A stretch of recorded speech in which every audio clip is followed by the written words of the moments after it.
My name is Abigail and I live in London. I got married when I was just 21 years old. It was a love marriage. My husband's name was Walter. He was a calm and kind man.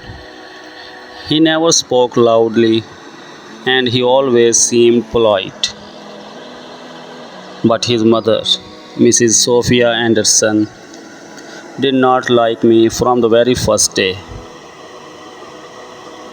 She made it clear that I was not welcome in her home. I tried everything to make her happy. I was a very simple girl. I don't expect much. I cleaned the house, cooked dinner, and respected everyone. I greeted her every morning with a smile and touched her feet as a sign of respect. I loved her like my own mother, but in return, I never received a smile, not even once. Her eyes were cold, and her words were always sharp. I had a soft and caring heart, but her home felt like a place with no love. After 1 year of marriage, I got pregnant. I was very happy. I began to imagine my future with my child. I thought about his first words, his tiny fingers, his sweet smiles. Every night I would put my hand on my belly and talk to my baby.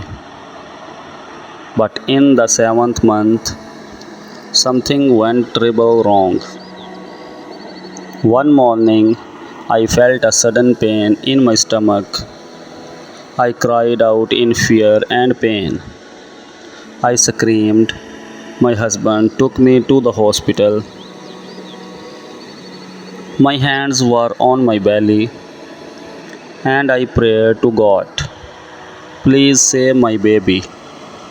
Please. After a while, the doctor came out. His face looked serious. He sat beside me and said, I am very sorry. Your baby did not survive. At that moment, time stopped for me. I could not move. I could not breathe. I could not even cry.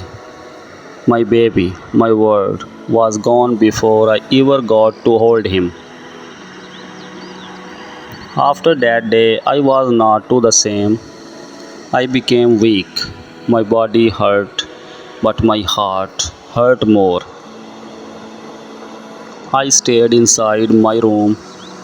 I don't talk. I did not eat. I just cried quietly.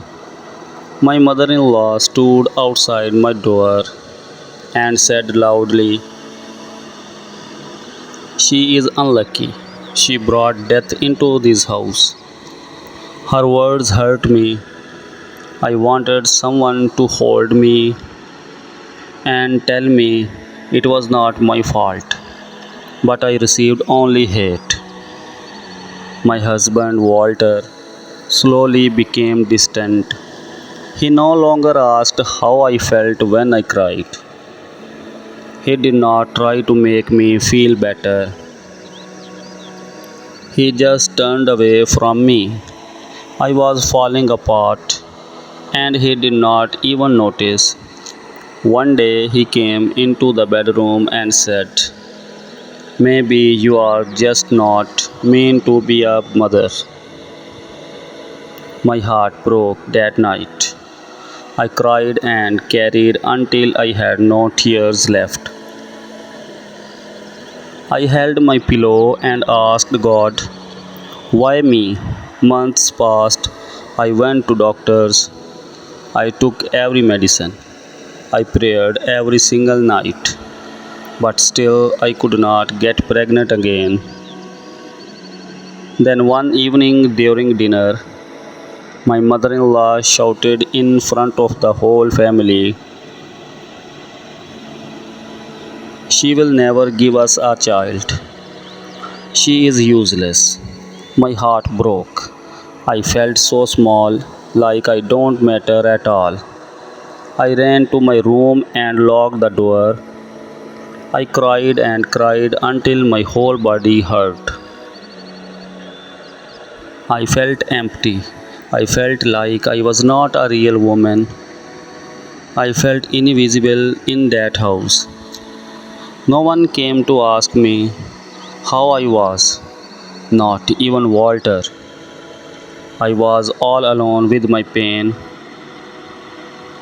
and then something happened that destroyed my life completely.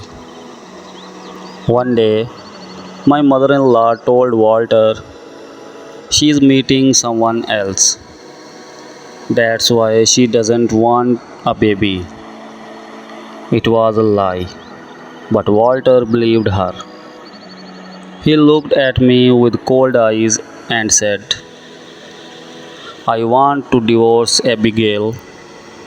Leave this house tonight." I was frozen. My heart stopped beating for a second. I slowly packed my things. My hands were shaking. I wanted to scream, but I did nothing. I walked out of that house alone like trash thrown away. And just like that, my world fell apart. I had nowhere to go, no family to help, no one to call. I rented a small room on a quiet street to survive. I needed money to pay rent, buy food, so I began working at a small gift shop.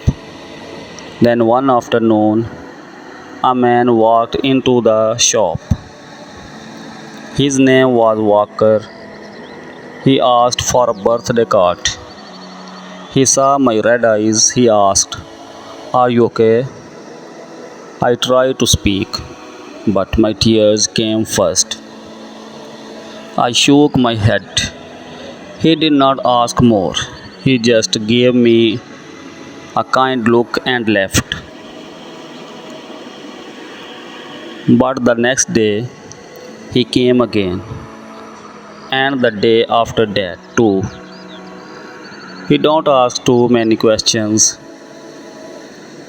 He just sat, talked, and listened. For the first time in a long time, I felt seen. I felt normal again. Walker was not like others. He never judged me. He never told me to move on. He just sat beside me quietly. Sometimes we spoke, sometimes we sat in silence. And that silence was comfortable. After a year of friendship, Walker held my hand and said, "I want to build a future with you. Will you marry me?" I cried happy tears and said, "Yes." 2 months after our wedding, I felt something new inside me. I went to the doctor. This time, when I came out, I was crying again. But these were tears of joy. I was pregnant this time. Walker held my hand, stared with me the whole time. Every doctor's visit, every pain, every fear, he was there. 9 months later, I gave birth to a healthy boy. The first cry I heard was the most beautiful sound of my life.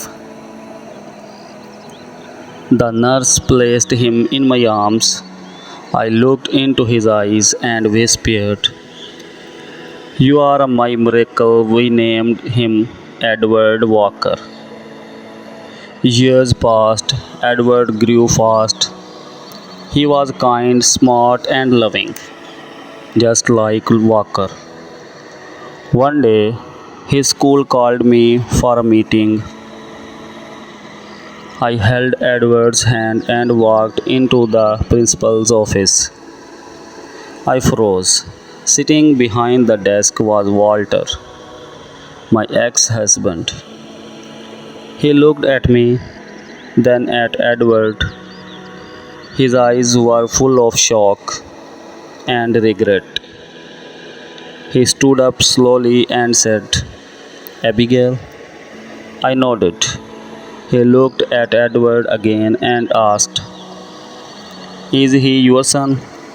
I said, Yes, he is my son. Walter said nothing, but I saw his eyes fill with tears. Maybe he remembered everything. Maybe he understood what he had lost. But I was not that broken girl anymore.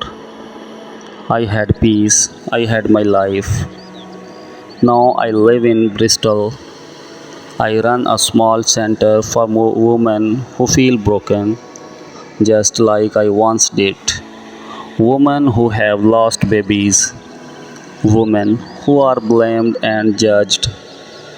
I sit with them, I listen to them, I hold their hands and say, You are not broken.